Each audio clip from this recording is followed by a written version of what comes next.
Assalamualaikum warahmatullahi wabarakatuh. Di sini kelompok kami akan menjelaskan tentang loop invariant, yang di mana kelompok kami terdiri dari 4 anggota, yaitu Kenalkan, nama saya Anissa Dwi Puspitarini, NPM 03. nama saya Wahyu Triningsih, NPM 024. Nama saya Elsa Febriantika, NPM 028. Saya Siti Zuratun Afiaturrahma, NPM 067. Baik, untuk pengertian dari loop invariant itu sendiri adalah sebuah perulangan di mana program itu dinyatakan benar baik sebelum, selama, maupun sesudah diperiksa di dalam kode pada setiap iterasinya. Di sini kita bisa menggunakan repeat loop ataupun juga dengan while loop. Kalau kita menggunakan repeat loop dan data dimasukkan, maka akan diproses pada algoritma repeat loop utamanya dan dicek kepada kondisi benar atau salahnya. Jika salah, akan diulangi untuk dicek ke repeat loop-nya. Jika hasil yang dikeluarkan itu benar, maka akan dilanjutkan ke tahap berikutnya. Sedangkan yang while loop, ketika kita memasukkan data, maka itu akan dicek ke kondisi benar atau salahnya. If true, maka akan diproses ke while loop. Kalau salah, maka akan dilanjutkan ke tahap berikutnya. Untuk penggunaan loop invariant itu sendiri dapat membantu dalam desain algoritma iteratif ketika dianggap sebagai penyataan yang mengekspresikan hubungan penting di antara variabel yang harus bernilai benar baik di awal setiap iterasi dan saat loop berakhir.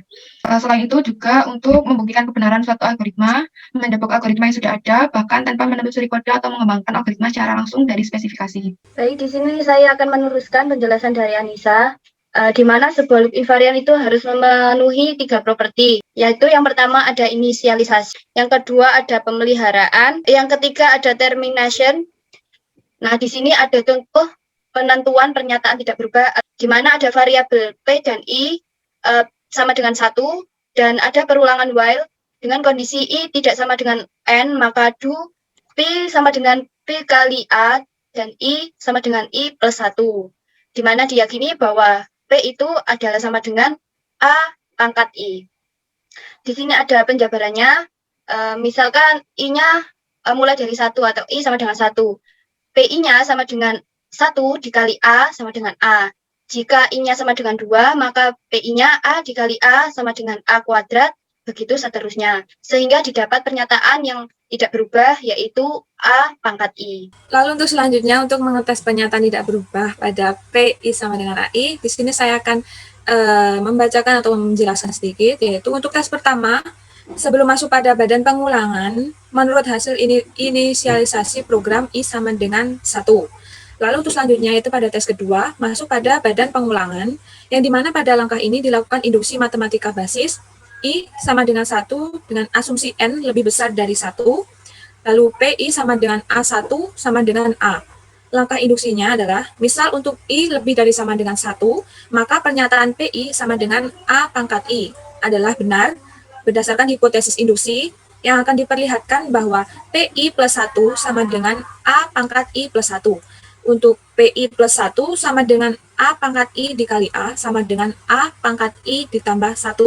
Karena langkah dan basis langkah induksi sudah diperlihatkan dengan benar, terbukti bahwa untuk semua I lebih dari sama dengan 1, PI sama dengan A pangkat I. Lalu untuk tes ketiga, yaitu setelah keluar dari badan pengulangan berhenti pada saat I sama dengan N. Pada saat itu, maka nilai PI sama dengan A pangkat I, sama dengan A pangkat N. Yang pertama, di awal, in J sama dengan 9 tersebut merupakan inisialisasi yang bernilai benar. Jadi, J sama dengan 9 merupakan kondisi awal. Kemudian, masuk pada pengulangan for dengan kondisi I sama dengan 0. I sama dengan 0 merupakan kondisi selanjutnya. Pada iterasi pertama, I harus bernilai 0. Kemudian, syarat yang kedua, I kurang dari 9. Nanti I kurang dari 9 dapat dikatakan sebagai termination atau penghentiannya. Kemudian, ada I increment. Selanjutnya, di dalam for, proses yang akan terjadi adalah C increment atau C-1 dalam tiap iterasi. Nah, di sini untuk pembuktiannya, untuk iterasi pertama, dikatakan bahwa J iterasi pertama adalah 9. Kemudian untuk I iterasi pertama bernilai 0. Maka jika ditambahkan I ditambah J sama dengan 9 ditambah 0, maka hasilnya sama dengan 9.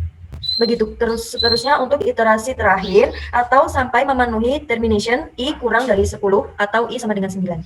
Saya mewakili kelompok saya meminta maaf apabila dalam presentasi kami terdapat banyak kesalahan, dan terima kasih atas perhatiannya. Akhir kata, wassalamualaikum warahmatullahi wabarakatuh.